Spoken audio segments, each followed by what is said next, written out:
Rice কুকারে খুব সহজেই কিভাবে পারফেক্ট ভাপা পিঠা রেসিপি তৈরি করা যায় সেই নিয়েই থাকছে আজকের ভিডিও। আসসালামু আলাইকুম guys, back to my channel রান্নাবান্না ডুহি। আশা করি সবাই ভালো আছেন, আমিও ভালো আছি আপনাদের দোয়ায়। তো চলুন রেসিপিটি শেয়ার করি। এখানে আমি প্রথমে 4 কাপ পরিমাণের চাল, আতপ চাল নিয়ে নিয়েছি। তারপর চালটাকে খুব ভালোভাবে বেছে ঝেড়ে ধুয়ে পরিষ্কার করে পর্যাপ্ত পরিমাণে পানি দিয়ে এটাকে পুরো 5 থেকে 6 ঘন্টার জন্য ভিজিয়ে রেখে দিতে হবে। তারপরেই তো 5 থেকে 6 ঘন্টা পর আমি ফিরে এলাম।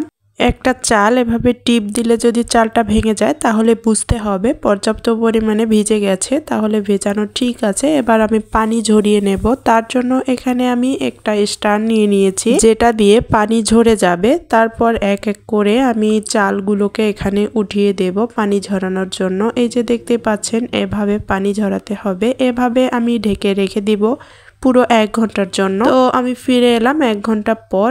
আমি ব্লেন্ডারে চালগুলোকে গুঁড়ো করে নিব, তার জন্য একটা ব্লেন্ডারের জার নিয়ে নিয়েছি। তারপর এভাবেই একে একে দিয়ে দিচ্ছি চালগুলোকে। তারপর একটু থেমে থেমে কিছুক্ষণ ব্লেন্ড করে নিলেই তৈরি হয়ে যাবে আটা। এভাবে আমি এটাকে ছেঁকে নিব। এই যে দেখতে পাচ্ছেন খুব সুন্দর আটা তৈরি হয়ে গেছে। এবার আমি এগুলোকে ছেঁকে নিব। এবার হাতে নিয়ে দেখাচ্ছি, কোনো রকম দানা বা কোনো কিছু নেই, সবগুলো আটা আমি এভাবে তৈরি করে নিয়েছি। এরপর আমি ভাপা পিঠার জন্য আটাগুলোকে রেডি করে নেব। এখানে স্বাদ মতো লবণ দিয়ে প্রথমে আটাগুলোকে মেখে নিয়েছি। তারপর অ্যাড করব পানি। পানি কিন্তু একেবারে অ্যাড করবেন না, তাহলে বেশি হয়ে যেতে পারে। অল্প অল্প করে পানি অ্যাড করবেন। এই যে তারপর এভাবে চতুর্দিক থেকে আটাগুলোকে মাঝখানে দিয়ে খুব ভালোভাবে মেখে নিতে হবে। আমি কিন্তু কোথাও মাখানোটা স্কিপ করিনি, জাস্ট একটু স্পিড করে দিয়েছি। তা না হলে এত বড় লং ভিডিও হয়ে যাবে যে আপনারা দেখতে বিরক্ত হয়ে যাবেন। এই যে আপনারা দেখে বুঝে যাবেন আমি কিভাবে আটাগুলোকে মেখে নিচ্ছি। এটা কিন্তু খুবই ইম্পর্টেন্ট, একটা স্কিপ করা যাবে না আটাগুলো মাখানো।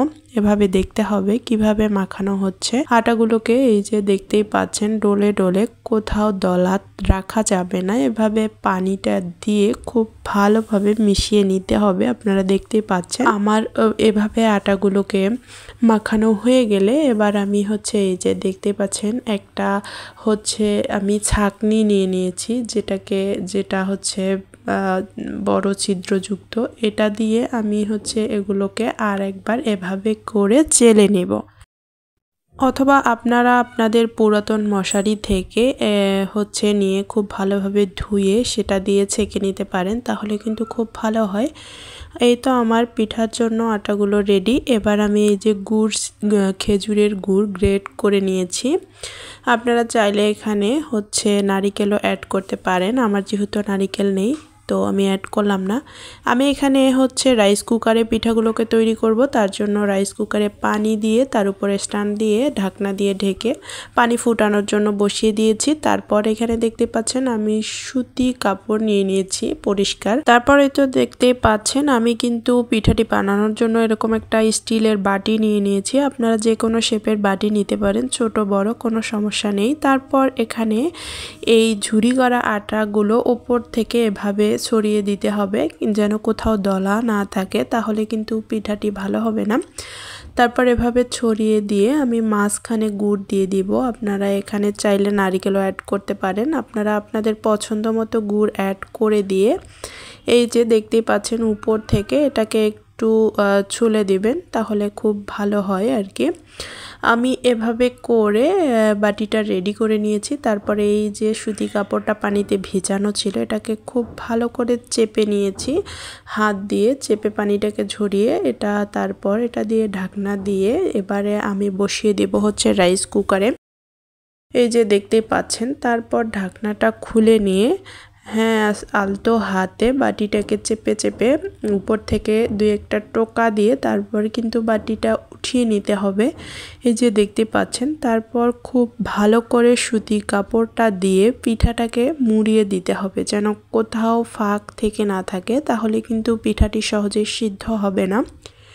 আমি এখানে একসাথে 2টি পিঠা তৈরি করব। এই যে দেখতেই পাচ্ছেন আপনারা আমি আবারও দিয়ে দিয়েছি অন্য একটা বাটিতে। তারপরে এই যে কাঁটা চামচ দিয়ে বাটিটা তুলে নিচ্ছি। এটা কিন্তু খুব দ্রুত করতে হবে, তা না হলে বাটিটা গরম হয়ে গেলে উঠতে চাবে না। তো আবারও আমি সেমভাবে সুতি কাপড়টা দিয়ে এটাকে খুব ভালোভাবে পেঁচিয়ে দিচ্ছি, তারপর ঢাকনা দিয়ে ঢেকে দিব সিদ্ধ হওয়ার জন্য। এটা কিন্তু খুব ভালোভাবে সিদ্ধ করে নিতে হবে, একটু সময় লাগবে যেহেতু রাইস কুকারে। এই যে দেখতে পাচ্ছেন আমার পিঠাটি সিদ্ধ হয়ে গেছে, আমি কিন্তু এই যে নামিয়ে নিচ্ছি, খুব সুন্দর হয়ে গেছে। আমি এভাবে করে সব পিঠা তৈরি করে নিয়েছি। আপনারাও চাইলে আমার রেসিপি ফলো করে এরকম সহজ পিঠা তৈরি করতে পারেন। আমার রেসিপিটি ভালো লেগে থাকলে লাইক কমেন্ট শেয়ার করতে ভুলবেন না এবং পাশে থাকা বেল আইকনটি ক্লিক করে দিবেন। আর এরকম সহজ সহজ রেসিপি পেতে আমার চ্যানেলটিকে সাবস্ক্রাইব করে আমার চ্যানেলের সাথেই থাকবেন। ধন্যবাদ সবাইকে। আসসালামু আলাইকুম।